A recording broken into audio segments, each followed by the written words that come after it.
ભૂંગળામાં આ હે ઈ ભૂંગળો એનો છે એ બોલું હા 108 ડિગ્રી તાપ પડ્યો હોય ઓહો અરે 108 108 ઓહો પછી દવાડા ભૂંગળામાં જ નીકળે એમ કેમ લાગે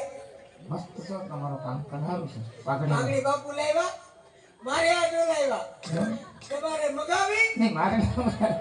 મગાવવાની આવું છે બીજું આ ફૂલ લંબાઈ એમ હે આ બીજું શું છે આમાં અરે આ પાઘડીમાં હા. રિમોટ આવે એમ આ ટીવીમાં કેમ રિમોટ આવે હા હા એમ આમાં રિમોટ આવે આ એનું બટન છે હેલા કેમ હતી હા કામ કરો ને હા એટલે એક જગ્યાએ ભેગી થાય હા